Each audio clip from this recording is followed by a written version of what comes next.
गणेशोत्सवानंतर शारदीय नवरात्रोत्सवाची लगबग सुरू होते. नवरात्रीमध्ये दुर्गादेवीच्या 9 रूपांची पूजा केली जाते.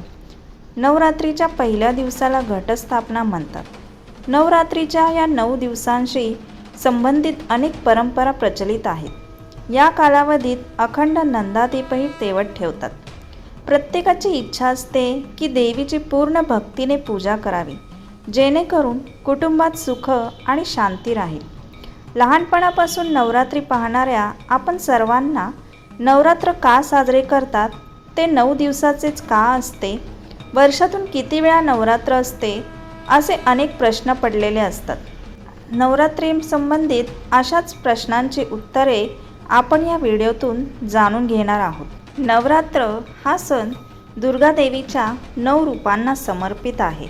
माता शैलपुत्री, ब्रह्मचारिणी, चंद्रघंटा, कुष्मांडा, स्कंदमाता, कात्यायनी, कालरात्री, महागौरी आणि सिद्धिदात्री अशी नवदुर्गा देवींची वेगवेगळी नावे आहेत. काही लोक यांना अंबिकेचं आध्यात्मिक रूपच मानतात, तर काही लोक यांना माता पार्वतीचे रूप मानतात. पर्वतराज हिमालयाची मुलगी असल्यामुळे यांना शैलपुत्री म्हटलं जातं. ब्रह्मचारिणी म्हणजे जेव्हा त्यांनी तपश्चर्या करून शिवाला प्राप्त केले होते. चंद्रघंटा म्हणजे ज्यांच्या डोक्यावर चंद्राकार टिळक आहे. ओटीपोटापासून ते अंड्यापर्यंत आपल्यात साऱ्या ब्रह्मांडाला समाविष्ट करणारे कुष्मांडा म्हणवते. त्यांच्या मुलाचे कार्तिकेयाचे नाव स्कंद आहे, म्हणून त्या स्कंदमाता देखील म्हणवल्या जातात. यज्ञाच्या अग्नीत भस्मसात झाल्यावर महर्षी कात्यायनाच्या तपश्चर्येला प्रसन्न होऊन त्यांनी त्याच्या घरी मुलगी म्हणून जन्म घेतले, म्हणून त्यांना कात्यायनी देखील म्हणतात. असे म्हणतात की कात्यायनीनेच महिषासुराचे वध केले, म्हणून त्यांना महिषासूर मर्दिनी देखील म्हणतात. देवी आई पार्वती काळ म्हणजे प्रत्येक संकटाचा नाश करणारी आहे, म्हणून यांना कालरात्री देखील म्हणतात. आईचे रंग पूर्णपणे गौर म्हणजे पांढरा आहे, म्हणून त्यांना महागौरी देखील म्हणतात. जे भक्त पूर्णपणे त्यांचीच भक्ती करतात, देवी आई त्याला सर्व प्रकारची सिद्धी देतात, म्हणून त्यांना सिद्धिदात्री देखील म्हणतात. नवरात्र का साजरे करतात, यामागेही 2 कारणे आहेत. पहिले असे की आई दुर्गेचे महिषासुराशी 9 दिवसापर्यंत युद्ध चालले होते आणि 10व्या दिवशी त्यांनी असुराचा वध केला होता, म्हणून नवरात्रीच्या नंतर विजयादशमीचा सण साजरा केला जातो. नंतर रामाने याच दिवशी रावणाचा वध केल्यामुळे हा दिवस दसरा म्हणून देखील साजरा केला जातो. दुसरे कारण म्हणजे अशी आख्यायिका आहे की आईने 9 महिन्यापर्यंत कटरा म्हणजेच वैष्णवदेवी जिथे आहे त्या गुहेत तपश्चर्या केली होती आणि हनुमानजीने गुहेच्या बाहेर रक्षण केले होते. नंतर हनुमानाचे आणि भैरवनाथाचे युद्ध झाले. शेवटी देवी आईने गुहेतून बाहेर येऊन भैरवनाथाचा वध केला होता. नवरात्री ही वर्षातून 4 वेळा येते. वर्षात 4 नवरात्र असतात. या 4 नवरात्रांपैकी 2 गुप्त आणि 2 सामान्य नवरात्र असतात. पहिले नवरात्र चैत्र महिन्यात येते आणि दुसरे नवरात्र अश्विन महिन्यात येतात.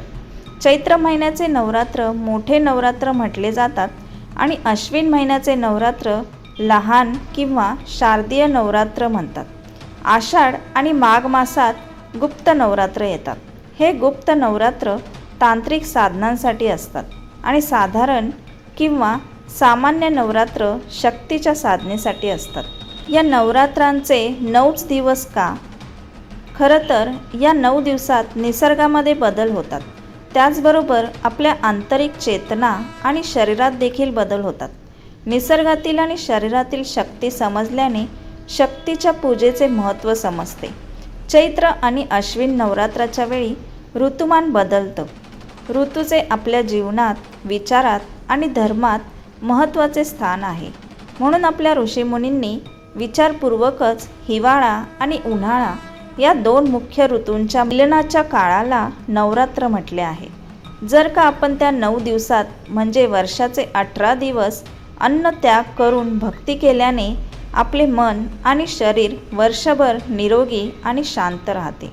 नवरात्रामधील 9 अंकाला पण विशेष महत्त्व आहे. 9 या अंकानंतर कोणताही अंक येत नाही. ग्रहांमध्ये देखील 9 ग्रह असतात, म्हणून साधना देखील 9 दिवसाची मानतात. एखाद्या माणसाच्या शरीरात 7 चक्र असतात, जे जागृत झाल्यावर मोक्ष मिळवून देतात. नवरात्राच्या या 9 दिवसांमध्ये 7 दिवस तर हे चक्र जागृत करण्यासाठी साधना केली जाते. 8व्या दिवशी शक्तीची पूजा केली जाते. 9व्या दिवशी शक्तीच्या सिद्धीचे महत्त्व असते. शक्तीची सिद्धी म्हणजे आपल्या आतील शक्ती जागृत होते, म्हणजे शक्ती प्राप्त होते.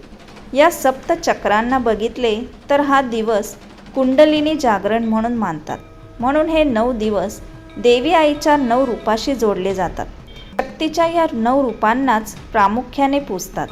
ही 9 रूपे आहेत शैलपुत्री, ब्रह्मचारिणी, चंद्रघंटा देवी, कुष्मांडा, स्कंदमाता, कात्यायनी, कालरात्री आणि आई महागौरी आणि सिद्धिदात्री.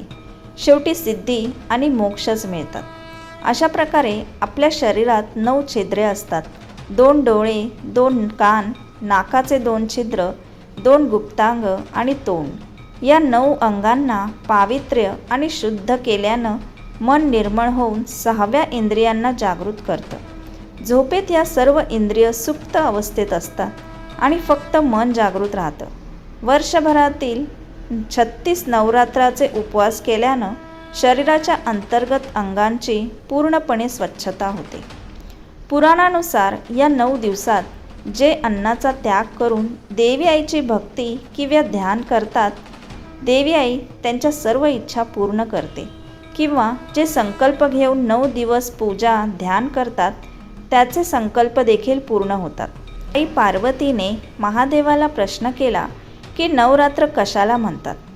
तेव्हा महादेवांनी त्यांना समजावून सांगितले की नवरात्र हे 9 शक्तींनी जोडले आहे. याच्या प्रत्येक तिथीला प्रत्येक शक्तीची उपासना करण्याचा फायदा आहे. नवरात्र या शब्दाचा अर्थ म्हणजे नव अहोरात्राची प्राप्ती. रात्र हा शब्द सिद्धीचे प्रतीक आहे. भारतातील प्राचीन ऋषीमुनींनी रात्रीला दिवसापेक्षा अधिक महत्त्व दिले आहे. हेच कारण आहे की दिवाळी, होळी, शिवरात्र आणि नवरात्रीचे सण रात्रीच साजरे करतात.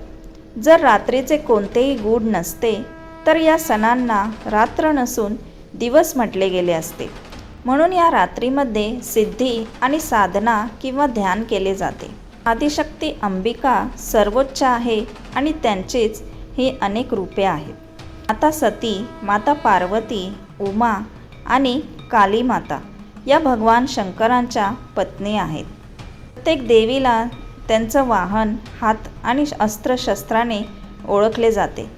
जसे की अष्टभुजाधारी देवी दुर्गा आणि कात्यायनी देवी सिंहावर बसलेली आहे, तर आई पार्वती चंद्रघंटा आणि कुष्मांडा वाघावर बसलेल्या आहेत. शैलपुत्री आई महागौरी वृषभवर, काळरात्री गाढवावर आणि सिद्धिदात्री कमळावर बसलेली आहे.